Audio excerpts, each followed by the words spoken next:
أعوذ بالله من الشيطان الرجيم بسم الله الرحمن الرحيم الحمد لله رب العالمين والصلاة والسلام على أشرف المرسلين سيدنا محمد وعلى آله وصحبه أجمعين أما بعد. On se retrouve ce soir donc avec l'étude du hadith numéro 7 mentionné dans le livre le Ahkam al-Ahkam de Ibn Daqiq al-Eid. Ce sera le dernier hadith qu'on va voir concernant ce chapitre, parce qu'il a divisé le chapitre du jeûne en plusieurs sous-chapitres.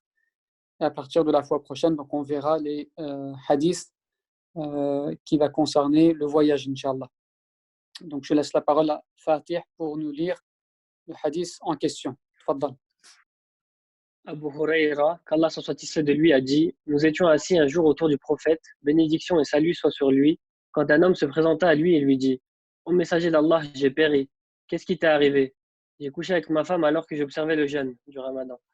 As-tu un esclave à affranchir? Non. Peux-tu jeûner 2 mois de suite? Non. Peux-tu nourrir 60 pauvres? Non.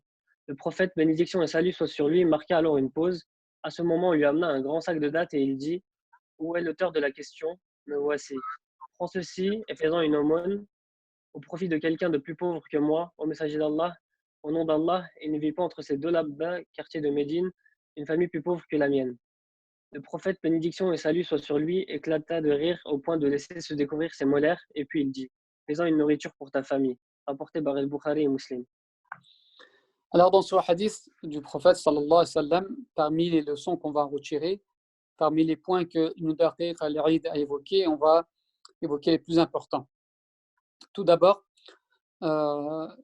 les personnes qui souhaitent voir la miséricorde que se trouve en islam. La fois dernière, nous avons parlé de la miséricorde d'Allah Azza wa Jal. Et donc là, on voit que dans la législation musulmane, dans l'orientation du prophète sallallahu alayhi wa sallam, donc on voit cette facilité. Ceux qui croient que la loi islamique n'est que punition, et donc on les invite à lire ce hadith du prophète sallallahu alayhi wa sallam. Et donc le premier point que Ibn Daqiq al-Eid nous attire notre attention, c'est justement sur la notion de punition. Ce compagnon, donc il a fait une ma'asiya, il a désobéi à Dieu pendant le mois du Ramadan, il a transgressé, et cette transgression, on va dire, n'a pas mérité directement une punition de la part du prophète sallallahu alayhi wa sallam ou par la législation musulmane. Parce que lorsqu'on parle de punition, quel est l'objectif? Pourquoi on punit des gens? Eh bien, c'est pour ne plus recommencer, et c'est pour, on va dire, pour islah, pour réparer quelque chose. Et donc, si on parle de réparation, mais son compagnon est lui-même venu auprès du prophète sallallahu alayhi wa sallam pour réparer sa faute. Et donc, si lui-même vient réparer sa faute, donc cela prouve qu'il est venu avec du regret. Et donc, c'est pourquoi il dit halakt, j'ai péri, c'est fini pour moi. Et donc là, le prophète sallallahu alayhi wa sallam donc, va l'orienter pour essayer de réparer sa faute. Et donc, en tant que musulman, en tant que musulmane, on ne doit pas désespérer de la miséricorde d'Allah, même si on commet un acte qui désobéit à Dieu, lorsqu'il y a le regret qui le suit, eh bien Allah est capable d'effacer ce péché et même de le transformer en hasanat. Dans surat Furqan, c'est ce qui est dit. Allah subhanahu wa ta'ala donc transforme, yubaddil hasanatum sayyatum hasanat. Donc il va transformer leur péché en hasanat. Donc ce premier point qui nous intéresse, c'est lorsqu'on s'éloigne d'Allah, lorsqu'on commet une faute, la première des choses, c'est de revenir vers Dieu avec le regret. Et ça fait partie des conditions du repentir. Si on veut demander pardon à Allah Azza wa Jal, mais on ne ressent pas une tristesse, un regret dans notre cœur, et donc cela ne va pas être valide. Et donc c'est ce que ce compagnon fait. Deuxième point qu'on peut relever, donc n'oublions pas que notre objectif dans ces cours, c'est comment les ulama, comment les savants musulmans ont extrait des ahkam, des normes à partir des hadiths, à partir des textes. Et donc c'est pourquoi c'est ce qu'on explique.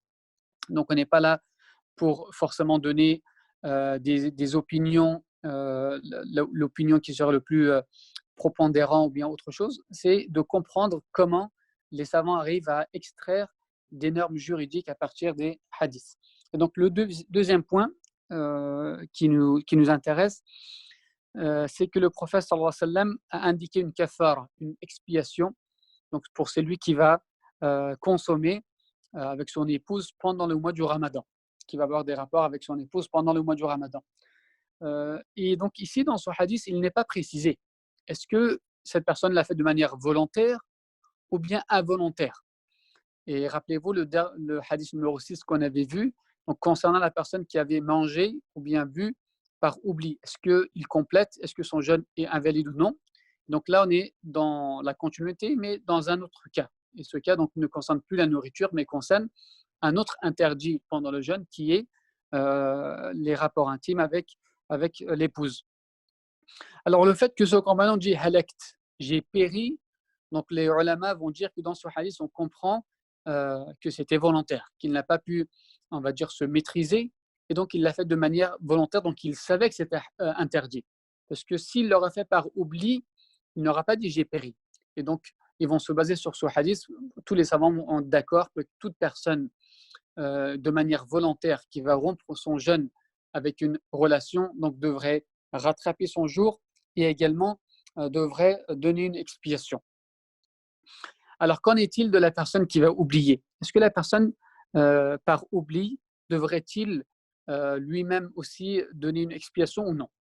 Donc là, nous avons les Hanafites qui vont reprendre le hadith précédent, le hadith numéro 6 qui parlait de la personne qui oublie pendant le mois du Ramadan et donc qui boit ou bien qui mange. Et donc, ils vont, par analogie, dire la même chose pour la personne qui va avoir des relations.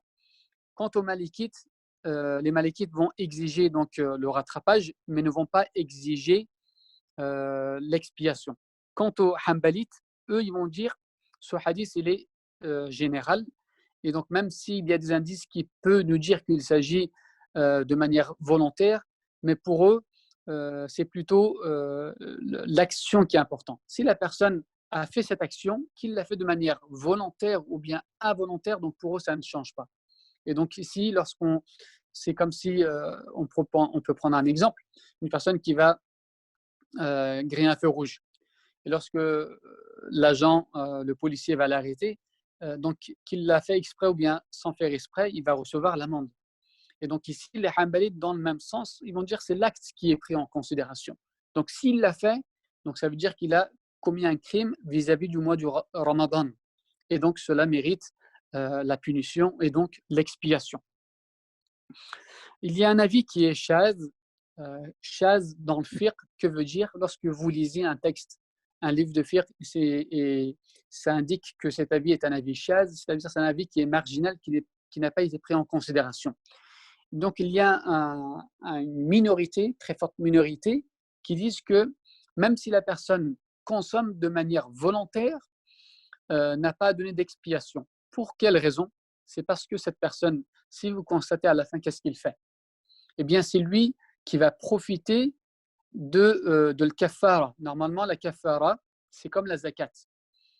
Si vous êtes amené à donner une expiation, que ce soit pour le serment ou bien pour le jeûne, comme dans ce cas, eh bien, vous n'avez pas le droit vous-même de bénéficier de cela. Donc, si vous devez nourrir des pauvres, en l'occurrence, ou bien habiller des pauvres, il faut que ce soit des personnes qui ne sont pas sous votre responsabilité ou dont vous avez la charge de donner une nafaqa.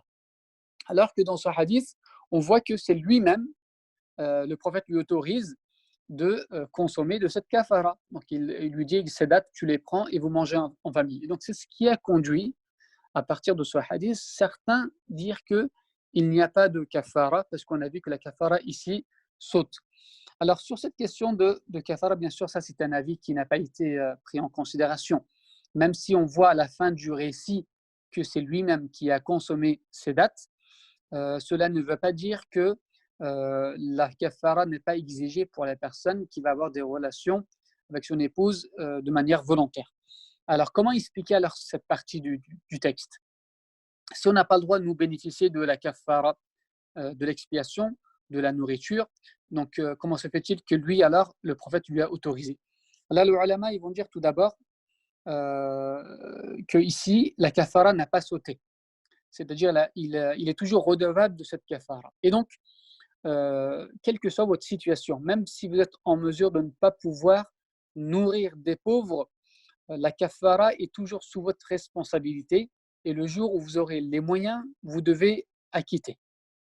Alors que d'autres, ils vont dire, donc ceux qui vont dire que la kafara n'est pas exigée, c'est un d'avis on va dire des certains savants parmi les quatre qui vont dire que la kafara tombe lorsqu'on est dans l'incapacité de le donner. Et donc, si on est dans l'incapacité de le donner, donc c'est à ce moment-là que la kafara peut tomber. Et le jumhur, donc la majorité des savants, ils vont dire là, ça ne tombe pas. Et ce que le prophète a donné n'était pas en réalité une kafara, mais plutôt une sadaqa.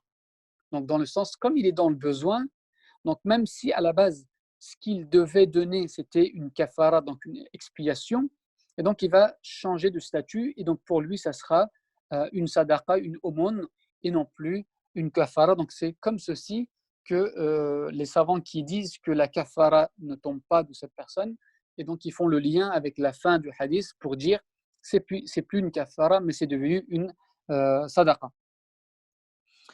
Autre point, donc troisième point concernant ce sujet, c'est l'ordre. Donc là, on voit que le prophète lui dit est-ce que tu as un esclave? Donc il dit non. Ensuite, il dit est-ce que tu peux jeûner 2 mois? Il dit non. Ensuite, est-ce que tu peux nourrir 60 pauvres? Donc on voit ce que le prophète sallam a énuméré. Et ça, on le retrouve dans Surat Al-Mujadala concernant le zihar. C'est quoi le zihar? C'est lorsqu'une personne dit à son épouse tu es comme le dos de ma mère. Donc à l'époque de l'Jahiliya, les personnes utilisaient des formules pour ne plus s'approcher de leur épouse. Et donc Allah Azza wa Jalla a révélé un verset parce qu'une femme est venue se plaindre au prophète sallam, tashtaki comme il dit dans le passage, et Dieu donc nous explique et nous dit comment réparer cette faute. Et donc pour la kafara du jeûne, celui qui a consommé avec son épouse, c'est la même kafara que le zihar. Et donc pour la majorité des savants, on a l'obligation de suivre l'ordre. Et donc, tout d'abord, tu dois affranchir un esclave. De nos jours, il n'y a plus d'esclaves. Alors, qu'est-ce qu'on fait? Donc, on doit jeûner 2 mois. Donc, supposons que quelqu'un, il a les moyens, il a beaucoup d'argent. Allah lui a donné beaucoup de biens. Et donc, lui, il ne peut pas dire, moi, j'ai les moyens, je nourris les pauvres et je ne jeûne pas. Donc, pour la majorité des savants, il a l'obligation de respecter l'ordre. C'est uniquement les malikites. Ils disent qu'il est possible pour lui d'avoir le choix. Par contre, il est recommandé de suivre l'ordre, mais il peut, entre guillemets, passer à nourrir 60 pauvres sans passer par la deuxième étape qui est de jeûner pendant 2 mois. Bien sûr, sur cette question, on peut l'étaler. Il y a d'autres riwayats, il y a d'autres hadiths du prophète sallallahu alayhi wa sallam, et c'est ce que d'autres savants, c'est pourquoi ils le retiennent cet avis, pour exiger et demander que l'ordre soit respecté. Par contre, si une personne qui ne connaît pas les règles de l'islam, il devait donner une expiation et il ne savait pas si c'était dans l'ordre ou pas. Supposons qu'il a nourri 60 pauvres avant de passer par la deuxième étape et avant de passer par la première. Est-ce que cette personne devrait refaire son expiation ou non? Alors là, les savants ils disent cette personne, comme il n'avait pas connaissance, et donc pour lui, c'est pardonné. Donc le fait qu'il a donné sa kafara, même si c'est dans le désordre, il n'a pas respecté l'ordre, mais comme il ne savait pas que c'est une obligation, et donc pour lui, ça sera valide. Autre question qui se pose, si une personne commet plusieurs fautes, doit-il, pour chaque faute, donner une expiation, ou bien une expiation peut-il être suffisante pour toutes ces fautes? Alors, tout d'abord, si la personne a commis plusieurs fautes et qu'entre-temps, à chaque fois, il a donné le kafara, donc ça, il devra à chaque fois, bien sûr, c'est-à-dire la kafara va se répéter. Je m'explique. Une personne a commis une faute. Il a donné la kafara. Le lendemain, il fait une deuxième faute. Ben là, cette deuxième faute, il devrait redonner encore une fois la kafara. Par contre, s'il commet plusieurs fautes, mais il n'a pas encore donné l'expiation. Est-ce qu'à la fin, si cette personne, au bout de 5-6 fautes, donne une seule expiation, est-ce que ça va combler tous les autres? Alors, pour la majorité des savants, non. la kafara est en fonction du nombre de fautes. Donc, s'il y a 5 fautes, il y aura 5 kafara. Par contre, les hanafites, dans l'école hanafi, il est dit, lorsque la personne n'a pas encore donné sa kafara, l'expiation, et donc il pourrait donner une seule kafara pour tous les fautes qu'il a commis, à condition qu'il n'a pas donné auparavant le kafara. D'accord? Donc, s'il n'a pas donné de kafara et qu'il a commis plusieurs fautes, une seule sera suffisant pour lui. Autre point qu'on peut encore également tirer de ce hadith du prophète sallallahu alayhi wa sallam, c'est le 4e point, donc le nombre de 60. Est-ce que moi je peux, comme il nous dit Ibn Daqiq al-Aïd, ici le chiffre est visé, donc le prophète il l'a bien mentionné, sittin, donc 60 pauvres, comme il a été également mentionné dans le Coran al-Karim. Est-ce que moi aujourd'hui je peux nourrir pendant 3 jours 20 pauvres? Et donc Ibn Daqiq al-Aïd il nous dit non, parce que ici le chiffre a été visé et donc il faut bien nourrir 60 pauvres. Quant aux Hanafites, encore une fois, ils autorisent de nourrir un pauvre pendant 60 jours.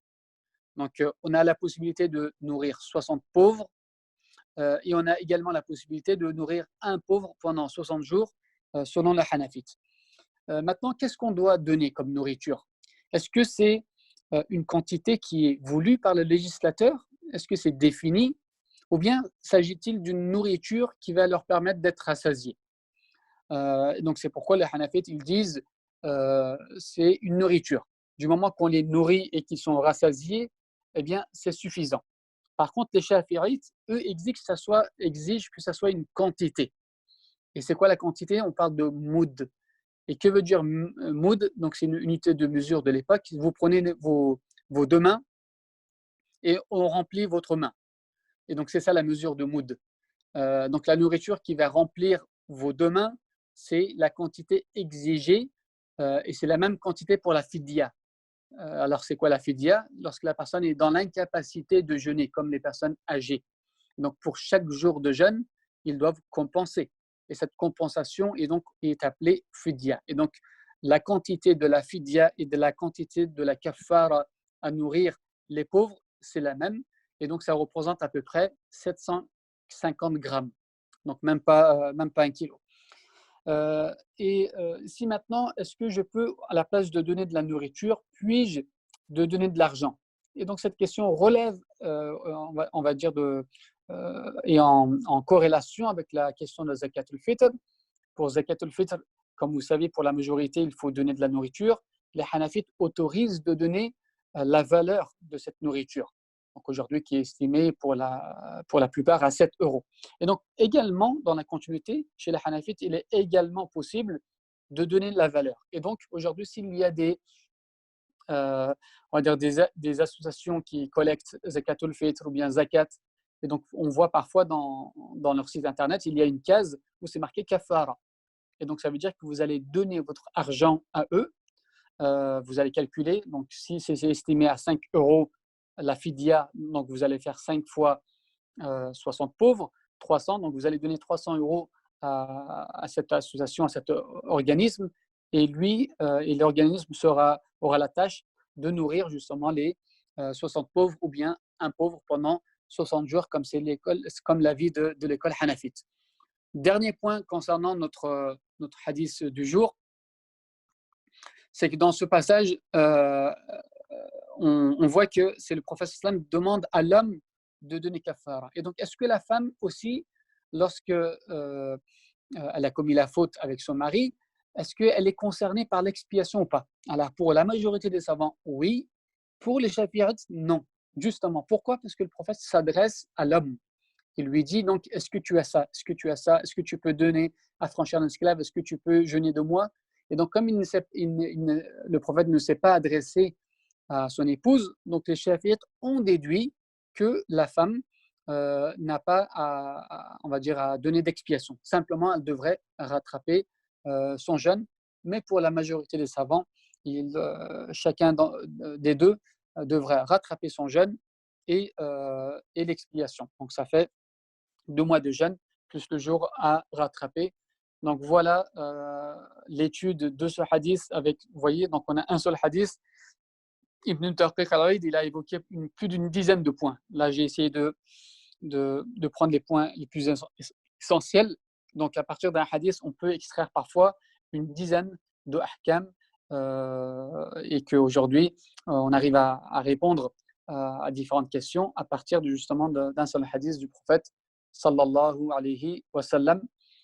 Barakallahu fikum. Je vous souhaite à vous tous un très bon iftar. N'oubliez pas les invocations juste avant, Inch'Allah. ربنا ظلمنا أنفسنا وإن لم تغفر لنا وترحمنا لنكونن من الخاسرين.